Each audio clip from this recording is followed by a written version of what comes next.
The Ford F-150 Lightning is the first all-electric pickup truck produced at mass scale, and now Ford is increasing the production even more. What's up, guys? Mitchell Watts with Town & Country TV, and a lot has changed recently with the Ford F-150 Lightning. In fact, if we back up all the way when the truck was originally debuted, Ford claimed that they received over 200,000 reservations for the all-electric pickup truck. And at this time, the biggest concern was if Ford was able to produce the volume needed to take care of all of those particular customers. I mean, just think about it for a second. Producing an electric vehicle is a whole lot different than producing one with an internal combustion engine. And according to this document that I found online, Ford was able to deliver 15,617 F-150 Lightnings for the entire year of 2022. But through the first 5 months of 2023, Ford has sold a total of 7,300 Ford F-150 Lightnings. Now that puts Ford on pace to sell almost 18,000 F-150 Lightnings this year alone. And that number doesn't sound like a whole lot when you compare to all the other F-Series that Ford sells in general.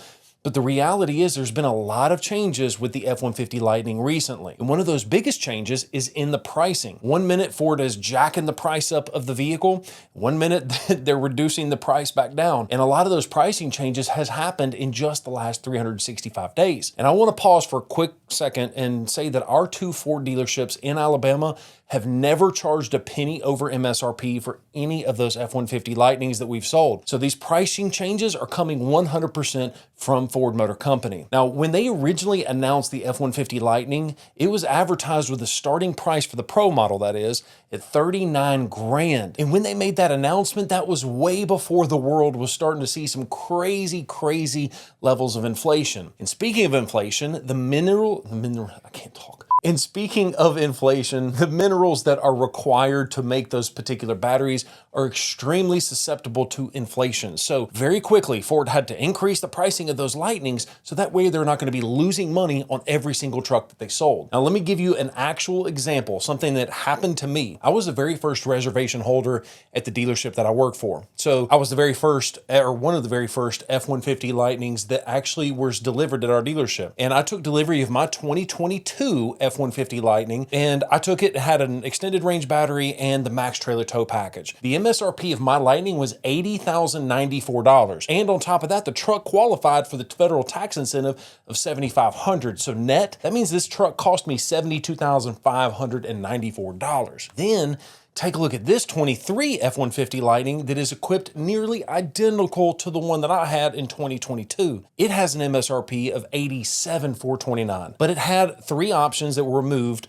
And so when you add that back to the MSRP of the vehicle itself, it comes out to $88,269. Plus, there's zero way for this vehicle to qualify for the new federal tax incentive since that MSRP of the vehicle is way over $80,000. So all in, the exact same F-150 Lightning is now nearly $16,000 more expensive when you factor in all the inflation and also the loss of the federal tax incentives. And the Lariat trim level is not the only trim level that saw price increases. The Pro Series, it's all price increases, but we're not going to talk about that one because it's the entry level and it's currently sold out. So we're not going to talk about the pricing. So I want to focus on the next least expensive trim level, the XLT. The price on the XLT trim level, it increased pretty drastically as well. But thankfully, Ford saw that and they realized that they were starting to price themselves out of the market, especially when you considered that most of those situations were losing the federal tax incentive. So take a look at this report from Inside EVs. Ford is cutting the price of the F-150 Lightning extended range by $2,100. That may sound like a random number, but trust me, it is not. Now that you've got the XLT extended range battery, it now starts at $78,874 before destination and delivery. That is just low enough to make sure that that vehicle, the extended range, is eligible for the $7,500 federal tax credit under the Inflation Reduction Act, the IRA. That means the net cost on that extended range XLT now only costs $71,374. And if you're interested in the standard range MSRP, that goes even crazier. You're talking about a starting price of $66,000, and then after those same federal tax incentives, $58,869. That's actually a reasonable price point for all of the different things to be considered what you get in the vehicle. The F-150 Lightning was introduced at a really good price. It was originally almost too good to be true, and I really believe that's why Ford got so many reservations, and they kept raising the prices more and more, and I think that they've realized they've hit the top of what the normal consumer will pay for that particular truck, and now they're dropping those prices back down to make sure that they are competitive in the marketplace. Now that Ford has dropped those prices back down slightly, I think that the XLT extended range is absolutely the trim level to go with. I mean, the truck comes standard with the heated front seats, a 360-degree camera, forward sensing, adaptive cruise control, and so much more.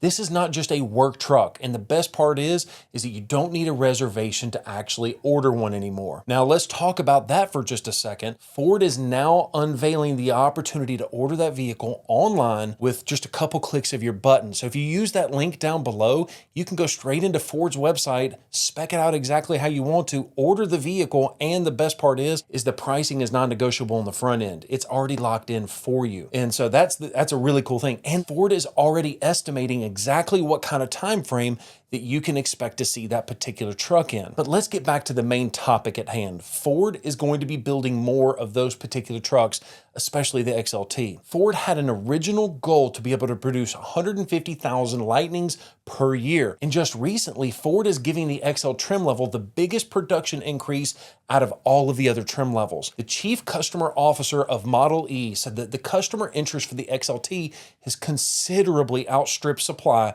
since the F-150 Lightning launch. And we've worked with our suppliers to address that. And then he went on to say, we heard loud and clear from our customers that they want the trucks delivered as soon as possible after their orders. As we scale production, we are making this possible. I've always been upfront and told you my opinions, whether you like them or not.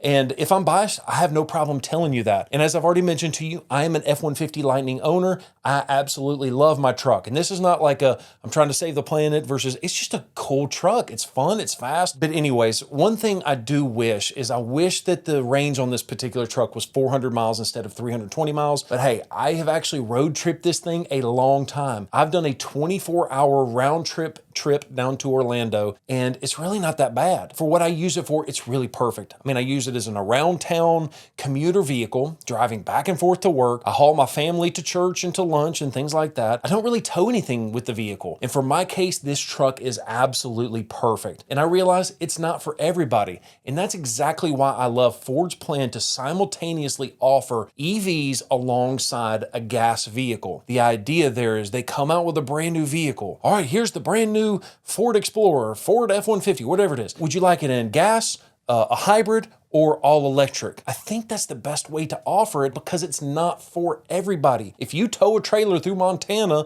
and you do long distances, you probably don't need an electric vehicle. So just kind of take this with a grain of salt. And whether you're pro EV, against EV, I want to know what you think. Leave those comments down below and we'll see you in the next video. Peace.